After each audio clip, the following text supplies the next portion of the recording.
ദൈവതിരുനാമത്തിന് മഹത്വമുണ്ടായിരിക്കട്ടെ. വീണ്ടും ഒരു ക്രിസ്മസ് കൂടി സമാഗതമായിരിക്കുന്നു. എന്താണ് ക്രിസ്തുമസ്? ആദ്യ മനുഷ്യൻ പാപം ചെയ്ത് ഏദൻ തോട്ടം നഷ്ടപ്പെടുത്തിയപ്പോൾ ദൈവം പാമ്പിനോട് കൽപ്പിച്ചു, സ്ത്രീയുടെ സന്തതി സർപ്പത്തിൻ്റെ തല ചതയ്ക്കും. സ്ത്രീയുടെ സന്തതിയായി മനുഷ്യപുത്രൻ ജനിച്ച ആ വലിയ സുദിനമാണ് ക്രിസ്തുമസായി ക്രൈസ്തവർ ആഘോഷിക്കുന്നത്. പരിശുദ്ധനായ പൗലോസ് ശ്ലീഹ ഫിലിപ്പിയർക്ക് എഴുതിയ ലേഖനം 2-ാം അധ്യായം അതിൻ്റെ 6-ാമത്തെ തിരുവചനം പറയുകയാണ്, അവൻ ദൈവരൂപത്തിൽ ആയിരുന്നിട്ടും ദൈവത്തോടുള്ള സമത്വം മുറുകെ പിടിക്കണം എന്ന് ചിന്തിക്കാതെ സ്വയം ശൂന്യമാക്കി ദാസരൂപം സ്വീകരിച്ച് മനുഷ്യ സാദൃശ്യത്തിലായി. മനുഷ്യരൂപത്തിൽ തന്നെത്താൻ താഴ്ത്തി മരണത്തോളവും ക്രൂശിലെ മരണത്തോളവും തന്നെ അനുസരണമുള്ളവനായി തീർന്നു. അതാണ് ക്രിസ്തുമസിൻ്റെ ഏറ്റവും വലിയ സന്ദേശം. ദൈവം മനുഷ്യനായി ഭൂമിയിൽ അവതരിച്ച ആ വലിയ സുദിനം. പലർക്കും പല ചിന്തകളും കടന്നു വന്നിട്ടുണ്ട്. ദൈവം തന്നെ മനുഷ്യനായി ഭൂമിയിൽ അവതരിക്കണമോ എന്ന ചിന്ത പല വ്യക്തികളിലും രൂപപ്പെട്ടിട്ടുണ്ടായിരുന്നു. നമ്മുടെ മുഗൾ സാമ്രാജ്യത്തിലെ ചക്രവർത്തിയായിരുന്ന അക്ബറിനും ഈ ഒരു ചിന്ത ഉണ്ടായി. ദൈവം തന്നെ മനുഷ്യനായി ഭൂമിയിൽ അവതരിക്കണോ? തൻ്റെ പ്രധാനമന്ത്രിയായിരുന്ന ബീർബലിനോട് അദ്ദേഹം ചോദിച്ചു, ദൈവം തന്നെ മനുഷ്യനായി അവതരിപ്പിക്കേണ്ട കാര്യമുണ്ടോ? ഇതിൻ്റെ ഉത്തരം എനിക്ക് ഉടൻ തന്നെ ലഭിക്കണം. ബുദ്ധിമാനായിരുന്ന ബീർബൽ അദ്ദേഹത്തോട് പറഞ്ഞു, എനിക്ക് ഒരു സാവകാശം തരണം, ഇതിനുള്ള മറുപടി ഞാൻ രാജാവിന് തന്നുകൊള്ളാം. പ്രിയമുള്ളവരെ, ഒരാഴ്ച കഴിഞ്ഞപ്പോൾ ചക്രവർത്തിയായിരുന്ന അക്ബർ ഒരു കപ്പൽ യാത്രയ്ക്ക് വേണ്ടി പുറപ്പെടുകയാണ്. രാജാവ് തയ്യാറായി കപ്പലിൽ പ്രവേശിച്ചു. തൻ്റെ പ്രധാനമന്ത്രിയായിരുന്ന ബീർബൽ ഒത്തിരി നേരം കഴിഞ്ഞിട്ടും വരുന്നില്ല. ഒടുവിൽ അദ്ദേഹം ഓടിക്കെതിച്ച് വന്നപ്പോൾ ചക്രവർത്തി കോപാകുലനായി അദ്ദേഹത്തോട് ചോദിച്ചു, എന്താണ് ഇത്രയും താമസിച്ചത്? ചക്രവർത്തിയോട് ബീർബൽ മറുപടി പറഞ്ഞു, ഞാൻ പോരാ നേരം അങ്ങയുടെ രാജകുമാരൻ എൻ്റെ കൂട്ടത്തിൽ പോരുവാൻ ആഗ്രഹം പ്രകടിപ്പിച്ചു. ഒത്തിരി കരഞ്ഞു. ഞാൻ ആ രാജകുമാരനെയുമായിട്ടാണ് വന്നിരിക്കുന്നത്. ചക്രവർത്തി തൻ്റെ തിരക്ക് കാരണം ഒന്നും ശ്രദ്ധിക്കാതെ കപ്പലിലേക്ക് പ്രവേശിക്കുകയാണ്. കപ്പൽ സമുദ്രത്തിൻ്റെ മധ്യഭാഗത്തെത്തിയപ്പോൾ ബീർബൽ തൻ്റെ തോളിൽ കിടന്നിരുന്ന ആ രാജകുമാരനെ എടുത്ത് സമുദ്രത്തിലേക്ക് എറിഞ്ഞു. തൻ്റെ രാജകുമാരൻ മുങ്ങിത്താഴുന്നത് കണ്ട് ചക്രവർത്തി ആരോടും കൽപ്പിക്കാതെ തന്നെ കപ്പലിൽ നിന്നും താഴേക്ക് എടുത്ത് ചാടി തൻ്റെ രാജകുമാരൻ എടുത്ത് പൊക്കിയപ്പോഴാണ് അറിഞ്ഞത് അത് രാജകുമാരനായിരുന്നില്ല, പകരം ഒരു പ്രതിമയായിരുന്നു. അദ്ദേഹം കോപാവിഷ്ടനായി തിരിച്ച് കപ്പലിലേക്ക് കയറി ബീർബലിനെ ശകാരിക്കുവാൻ ആരംഭിച്ചപ്പോൾ അദ്ദേഹം കൊടുത്ത മറുപടിയാണ്, അങ്ങ് ചോദിച്ചില്ലേ എന്തിനാണ് ദൈവം തന്നെ മനുഷ്യനായി ഭൂമിയിൽ പിറന്നത്? അതിൻ്റെ മറുപടി കണ്ടെത്തുവാൻ ശ്രമിക്കുകയായിരുന്നു. ഞാൻ ഇവിടെയുണ്ടായിരുന്നു, അനേകം പരിചാരകന്മാരുണ്ടായിരുന്നു. എങ്കിലും സ്വന്തം പുത്രൻ വെള്ളത്തിൽ താഴുന്നത് കണ്ട് ഞങ്ങളോട് ആരോടും കൽപ്പിക്കാതെ തന്നെ അങ്ങ് സമുദ്രത്തിലേക്ക് ഇറങ്ങിച്ചാടിയത് എന്തിനാണ്?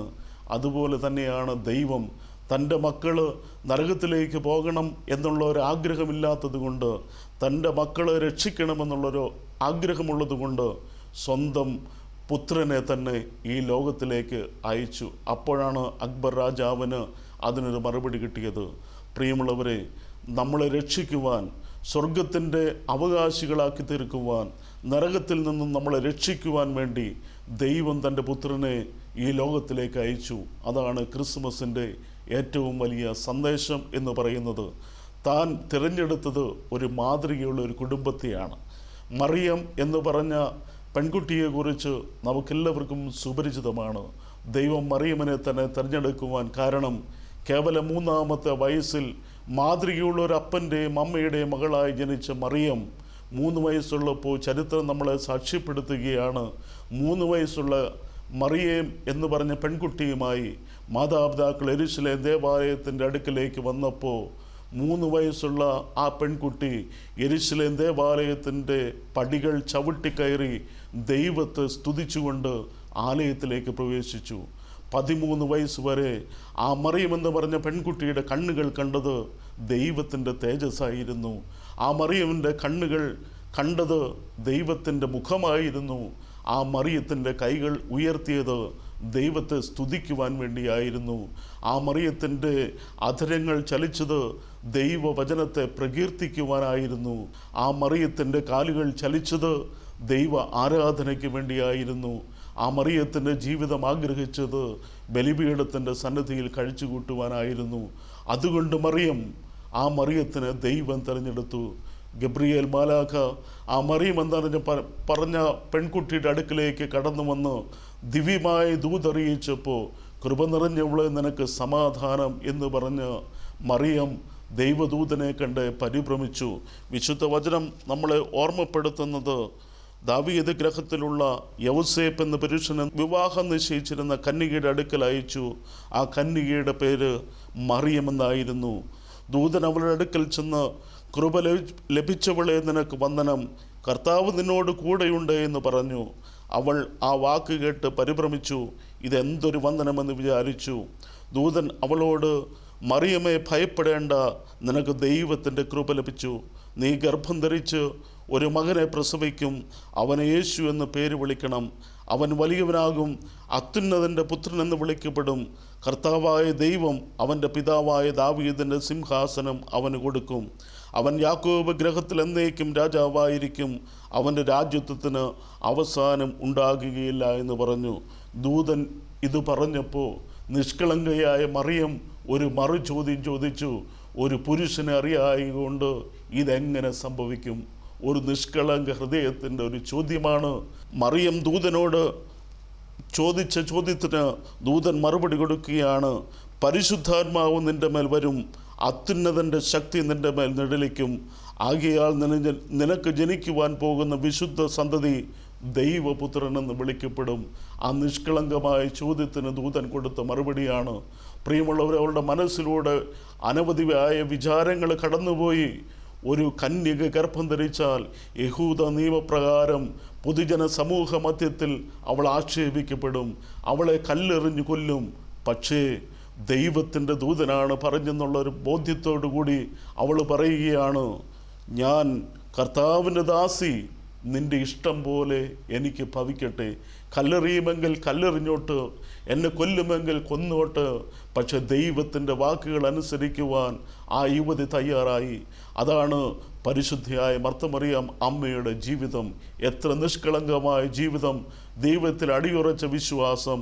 ആ മറിയം തനിക്ക് ലഭിച്ച കൃപ ഒരിക്കലും മറച്ചു വച്ചില്ല.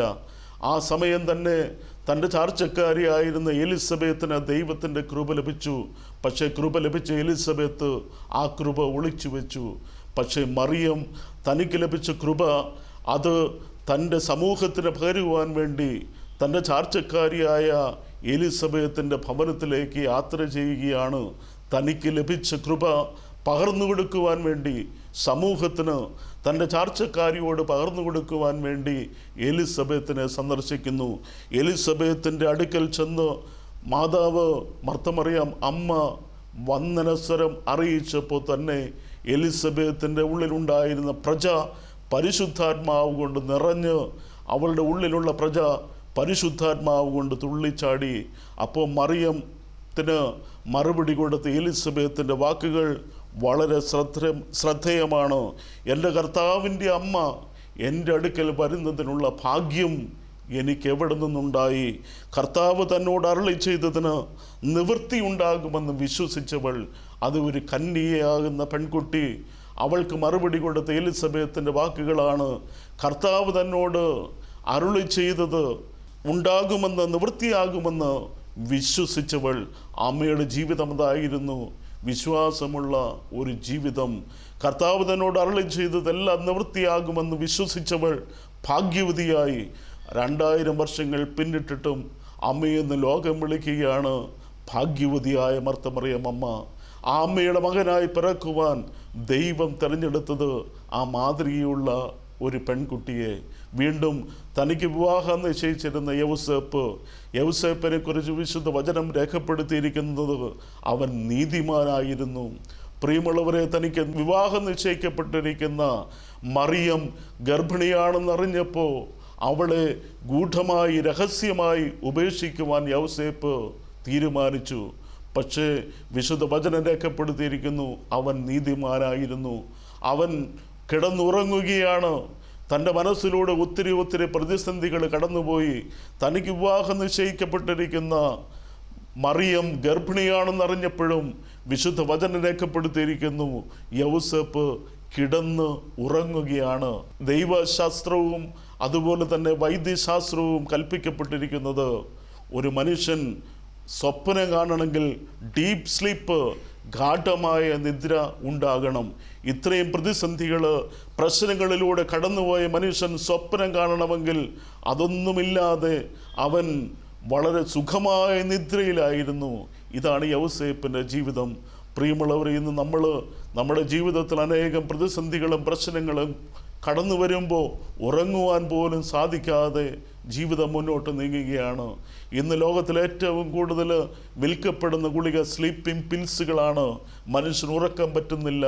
പക്ഷേ യൗസേപ്പ് ഇത്രയും പ്രശ്നത്തിന് നടുവിൽ അവൻ കിടന്നുറങ്ങുകയാണ്. ആ ഉറക്കത്തിൽ ഗാഢമായ നിദ്രയിൽ അവൻ സ്വപ്നം കാണുന്നു. ദൈവത്തിൻ്റെ ദൂതൻ അവന് പ്രത്യക്ഷപ്പെട്ട് പറയുകയാണ്, നിനക്ക് വിവാഹം നിശ്ചയിക്കപ്പെട്ടിരിക്കുന്ന മറിയം അവൾ നിഷ്കളങ്കയാണ്, അവൾ ഗർഭിണിയായിരിക്കുന്ന പരിശുദ്ധാത്മാവിലാണ്, നീ അവളെ ചേർത്ത് കൊള്ളണം. പ്രിയമുള്ളവരെ, നിഷ്കളങ്കനായിരുന്നത് കൊണ്ട്, നീതിമാനായിരുന്നത് കൊണ്ട് യൗസേപ്പ് മറിയമിനെ ചേർത്തു. അവളെയുമായി അവൻ യാത്ര ചെയ്യുകയാണ്. തനിക്ക് യാതൊരു ശാരീരികമായ ബന്ധങ്ങളുമില്ലെങ്കിലും അവൻ മറിയമിനെ ചേർത്തുകൊണ്ടു. വീണ്ടും നമുക്ക് കാണുവാൻ സാധിക്കുന്നത്, ആ കുടുംബം മാതൃകയുള്ള കുടുംബമായതുകൊണ്ട് ആ കുടുംബം ഒരിക്കലും തകർന്നില്ല, തളർന്നില്ല. കാരണം ആ കുടുംബത്തിൽ മറിയത്തിൻ്റെ ഗർഭപാത്രത്തിൽ യേശു തമ്പുരാൻ വളരുകയായിരുന്നു, ഉണ്ണിയേശു വളരുകയായിരുന്നു. ഒടുവിൽ പ്രസവ സമയത്ത് ആരോരുമില്ലാതിരുന്നപ്പോഴും മറിയമും യോസഫും തളർന്നില്ല. കാരണം വയറിൽ കൈവച്ച് അവർ സന്തോഷം അനുഭവിച്ചു. അനേകം സത്രത്തിൻ്റെ വാതിലുകളിൽ മുട്ടി വിളിച്ചിട്ടും ഒരു സത്രവാതുക്കൾ പോലും അവർക്ക് പ്രവേശനം കിട്ടിയില്ലെങ്കിലും അവർ തളർന്നില്ല, തകർന്നില്ല. യേശു തമ്പുരാൻ അവരുടെ ജീവിതത്തിൽ, കുടുംബത്തിലുണ്ടായിരുന്നു. വീണ്ടും പ്രസവ സമയത്ത് ആരോരും ശുശ്രൂഷിക്കുവാനില്ലാതിരുന്നിട്ടും, പ്രസവ സമയത്ത് ആരോരും പരിചരിക്കുവാനില്ലാതിരുന്നിട്ടും ആ കുടുംബം തളർന്നില്ല. കാരണം കൈകാലിട്ടടിക്കുന്ന ഉണ്ണിയേശുവിൻ്റെ കണ്ണുകളിലേക്ക് നോക്കി അവരാനന്ദം, സന്തോഷമെന്തെന്ന് അനുഭവിച്ചറിഞ്ഞു. എന്നാൽ ഒരു പ്രാവശ്യം മാത്രം ആ കുടുംബം തളർന്നുപോയി, തകർന്നുപോയി. യെരുശലേമിലെ പെരുന്നാളിന് പോയിട്ട് തിരിച്ചു വരുമ്പോൾ അവിടെ എല്ലാമായിരുന്ന ബാലനായ യേശു അവരുടെ ജീവിതത്തിൽ നഷ്ടപ്പെട്ടു. വിശുദ്ധ വചനം രേഖപ്പെടുത്തിയിരിക്കുകയാണ്, മറിയം പരിഭ്രമിച്ചു. ഇതുവരെയും പ്രശ്നങ്ങളും പ്രതിസന്ധികളിലൂടെ കടന്നുപോയിട്ടും ആ കുടുംബം തളരാതെ തകരാതിരുന്നത് യേശു ആ കുടുംബത്തിലുണ്ടായിരുന്നു. എന്നാൽ ആ കുടുംബം തളർന്നു പോയത്, മറിയം പരിഭ്രമിച്ചത്, ജോസഫ് ഭയപ്പെട്ടത്, ബാലനായിരുന്ന യേശു അവരുടെ ജീവിതത്തിൽ നഷ്ടപ്പെട്ടു പോയപ്പോൾ അവർ, വിശുദ്ധ വചനം പറയുന്നു, യേശുവിനെ അന്വേഷിച്ച് അവർ 3 ദിവസം നടന്നു. ഒടുവിൽ യെരുശലേം ദേവാലയത്തിൽ വെച്ച് യേശുവിനെ കണ്ടുമുട്ടിയപ്പോൾ അവരുടെ ജീവിതം, സന്തോഷം തിരിച്ചു വന്നു. അവരുടെ ജീവിതത്തിൽ സമാധാനം തിരിച്ചു വന്നു. പ്രിയമുള്ളവരെ, ദൈവം ആ കുടുംബത്തെ തിരഞ്ഞെടുക്കുവാൻ കാരണം ഇതുമാത്രമായിരുന്നു, മാതൃകയുള്ള ഒരു മറിയമും ജോസഫും. അതുകൊണ്ട് ആ കുടുംബത്തിൽ യേശു തമ്പുരാൻ പിറന്നു. നമുക്കും നമ്മുടെ ജീവിതം മാതൃകയുള്ള ഒരു ജീവിതമായി, നീതിമാനാകുന്നത് കൊണ്ടും വിശുദ്ധനാകുന്നത് കൊണ്ടും അതുപോലെ വിശുദ്ധിയാകുന്നത് കൊണ്ടും പ്രാർത്ഥിക്കുന്നത് കൊണ്ടും നമുക്കും നമ്മുടെ ജീവിതം മാതൃകയുള്ള ജീവിതമാക്കുമെങ്കിൽ നാളത്തെ തലമുറ ദൈവത്തെ അറിയുകയുള്ളൂ. മാതൃകയുള്ള അപ്പനും അമ്മയ്ക്കും മാത്രമേ ദൈവം നല്ല മക്കളെ കൊടുക്കുകയുള്ളൂ. എൽക്കാനായിക്കും ഹന്നായിക്കും ദൈവം ശമൂവേലിനെ കൊടുക്കുവാൻ കാരണം മാതൃകയുള്ള ഒരു ജീവിതമായിരുന്നു. തൻ്റെ ഭാര്യ മച്ചിയാണെന്നറിഞ്ഞിട്ടും അവളെ ചേർത്തുകൊണ്ട് എൽക്കാന, ഹന്ന അവളുടെ സങ്കടം, തൻ്റെ ഭർത്താവിൻ്റെ ആദ്യ ഭാര്യ പെരീന തന്നെ ഉപദ്രവിച്ചിട്ടും തന്നെ ആക്ഷേപിച്ചിട്ടും ഒരിക്കലും മറുപടി കൊടുക്കാതെ ദൈവത്തിൻ്റെ സന്നിധിയിൽ ഹൃദയം പകർന്ന ഹന്ന മാതൃകയുള്ള ഒരു ജീവിതം നയിച്ചതുകൊണ്ട് മച്ചിയായിരുന്നിട്ടും ദൈവം അവൾക്ക് ശമൂവേലിനെ കൊടുത്ത് അനുഗ്രഹിച്ചു. എലിസബത്തിനും സഖരിയാവിനും ദൈവം യോഹന്നാനെ കൊടുക്കുവാൻ കാരണം തൻ്റെ ഭാര്യ മച്ചിയായിരുന്നിട്ട് അറിയാമായിട്ടും സഖരിയാവ് ഒരിക്കലും അവളെ ഉപേക്ഷിക്കുവാനോ അവളെ കുറ്റപ്പെടുത്തുവാനോ തയ്യാറായില്ല. തൻ്റെ ഭർത്താവ് ഏറെ പ്രായമുള്ളവനാണ്, പക്ഷെ ഒരിക്കലും വയസ്സാ എന്ന് വിളിച്ച് കളിയാക്കിയതായിട്ട് ദൈവവചനം രേഖപ്പെടുത്തിയില്ല. മാത്രമല്ല, താൻ അനേകം വർഷക്കാലം ദൈവത്തിൻ്റെ ശുശ്രൂഷ ചെയ്യുന്നവരാണ്. ദൈവം തൻ്റെ പ്രാർത്ഥനയ്ക്ക് മറുപടി തന്നില്ല എങ്കിലും ഒരിക്കലും അവൻ ദൈവ ശുശ്രൂഷയിൽ നിന്ന് വിട്ടുപോയില്ല. അവൻ ഒരിക്കലും പറഞ്ഞില്ല ഇനി ഞാൻ പള്ളിയിലേക്ക് പോകുന്നില്ല എന്നവൻ പറഞ്ഞില്ല. നറുക്ക് വീഴുന്നതിനനുസരിച്ച് തൻ്റെ പൗരോഹിത്യ ക്രമമനുസരിച്ച് അവൻ ദൈവത്തെ ആത്മാർത്ഥമായി ശുശ്രൂഷിച്ചു. അപ്പോൾ ദൈവം യോഹന്നാനെ കൊടുത്ത് ആ മാതൃകയുള്ള ജീവിതത്തിൻ്റെ മുമ്പിൽ അനുഗ്രഹിച്ചു. പ്രിയമുള്ളവരെ, നമ്മുടെ ജീവിതത്തിലും ദൈവം ഇറങ്ങി വരണമെങ്കിൽ, ദൈവം നമ്മുടെ ഹൃദയത്തിൽ ഇറങ്ങി വസിക്കണമെങ്കിൽ മാതൃകയുള്ള ഒരു വ്യക്തിത്വമായി നമ്മൾ രൂപാന്തരപ്പെടുത്തണം. നമുക്കും നല്ല തലമുറയെ വാർത്തെടുക്കണമെങ്കിൽ മാതൃകയുള്ള ഒരപ്പനും അമ്മയുമായി ജീവിച്ചാൽ നാളത്തെ കുഞ്ഞുങ്ങൾ ദൈവത്തെ അറിയുകയുള്ളൂ. നമ്മുടെ വെല്ലൂർ മെഡിക്കൽ കോളേജിന് സമീപത്തുള്ള സാന്ത്വന ഗൈഡൻസ് സെൻറ്റർ എന്ന് പറഞ്ഞ ആ സ്ഥാപനത്തിൽ ഏഞ്ചൽ എന്ന് പറഞ്ഞ ബിടെക് 2ാം വർഷം പഠിക്കുന്ന ഒരു പെൺകുഞ്ഞ് കടന്നു വന്നു.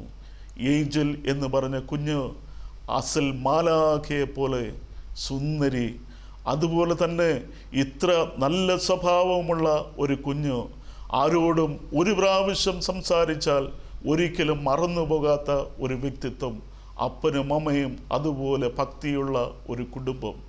പ്രിയമുള്ളവർ, 2 വർഷത്തോളവും എന്നോടൊപ്പം അവർ പലപ്പോഴായി താമസിച്ചു. ഇന്നും ഞാൻ ഓർക്കുന്നു, ആ കൊച്ചെന്നോട് പറഞ്ഞ സാക്ഷ്യം 7ാം ക്ലാസ്സിൽ പഠിക്കുമ്പോൾ ആ കുഞ്ഞിന് ലിവർ സിറോസിസ് ബാധിച്ചതാണ്. പക്ഷേ ലിവർ സിറോസിസ് ആ കുട്ടിയെ തളർത്തിയില്ല. കാരണം ദൈവത്തോട് കൂടുതൽ വിശ്വാസമുള്ളൊരു കുഞ്ഞ് ലിവർ സിറോസിസിൻ്റെ മധ്യത്തിൽ ആ രോഗത്തെ അതിജീവിച്ച് പ്രാർത്ഥന കൊണ്ട് ജയിച്ച് ആ കൊച്ച് ഓരോ ദിവസവും പഠനത്തിൽ മുന്നോട്ട് നീങ്ങുകയാണ്. 10ാം ക്ലാസ്സിൽ എല്ലാത്തിനും A+, +2 എല്ലാത്തിനും A+.